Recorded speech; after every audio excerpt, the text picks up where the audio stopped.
시청자 여러분 반갑습니다. 바쁜 여러분들을 위해서 주요 소식만 빠르게 전달해 드리는 머니메이트 TV입니다. 자, 업토버를 기대하는 여러분들에게는 최악의 10월이 지나가고 있습니다. 과거 강세를 보여왔던 10월과 달리 미중 무역 갈등의 불확실성으로 인해서 시장의 불안감이 계속되고 있습니다. 하지만 기관들은 가격이 내려가는 틈을 이용하여서 비트코인, 이더리움을 매집하고 있다고 하는데요. 오늘도 관련 소식을 빠르게 전해드리도록 하겠습니다. 그럼 오늘 방송 시작하겠습니다.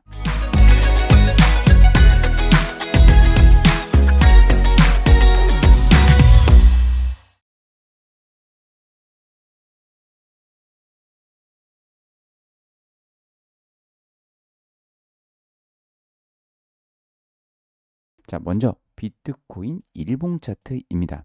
어느덧 1억 6천만 원 선까지 밀려났습니다. 게다가 김치 프리미엄까지 이 6% 이상 끼면서 존버하는 국내 투자자들의 고민이 계속 들어가고 있죠.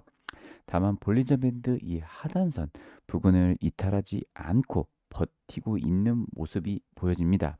하단선을 크게 이탈하지 않는다면 현 구간에서 에너지를 모아서 다시 한번 중심선 부근으로 반등할 수 있는 지지선으로 보여집니다. 자, 이러한 가운데 전설적인 기술적 분석가 존 볼린저가 이더리움에 주목할 시점이 다가왔다고 경고했습니다.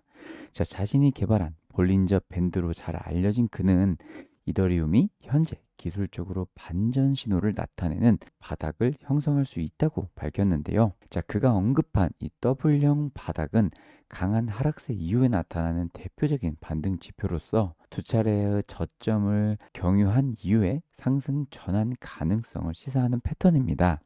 실제로 비트코인은 지난 4월 볼린저가 유사한 패턴의 이 등장을 언급한 이후 50% 이상 급등한 바 있습니다. 자, 볼린저의 분석이 적중할지 지켜봐 주시기 바라고요. 자, 이번 주 주요 소식 살펴보겠습니다. 자, 10월 20일 월요일 한국 시간으로 약 오전 11시 중국의 3분기 GDP 발표가 있을 예정입니다. 자, 24일 금요일에는요. 미국의 소비자 물가 지수가 발표 예정인데요.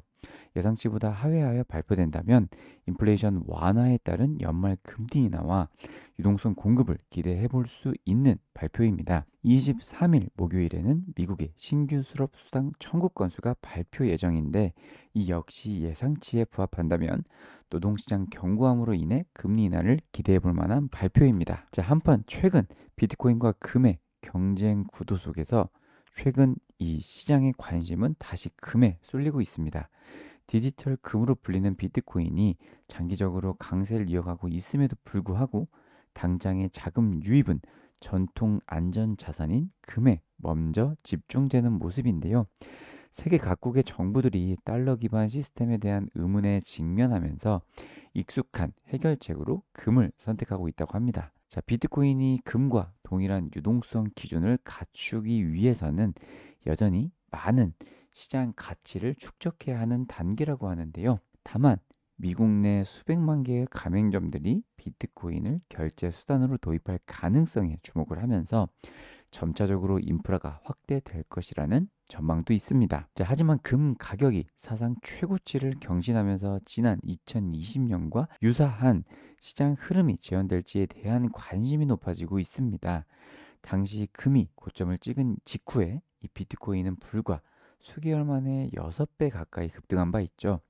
금 현물 가격이 역대 최고가를 경신하면서 시장에서는 위험 자산 중 대표격인 비트코인이 오히려 저점 부근에 머물고 있다는 분석이 제기됩니다. 자, 전문가들은 2020년 8월 금이 고점을 찍었을 때 비트코인은 약 1만 달러에서 6만 달러까지 이 6배 상승했다면서도 현재도 유사한 조건이 갖춰지고 있다고 언급을 했는데요. 자, 금이 과매수 상태에 진입한 반면에 이 비트코인은 과매도 상태에 있다고 분석을 하고 있습니다. 관세 전쟁의 불확실성으로 시장에 공포감이 가득 차 있습니다. 이번 한 주에는 미국의 소비자 물가 지수와 실업수당 청구 건수 등이 발표될 예정이고요. 금이 최고가를 경신하면서 비트코인도 다시 한번 큰 반등이 나올지 주목을 하고 있습니다. 자, 오늘도 시청해 주셔서 감사드립니다.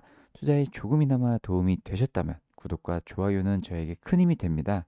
그럼 다음에도 더욱더 좋은 소식, 간결한 방송으로 인사를 드리겠습니다. 지금까지 머니메이트 TV였습니다. 감사합니다.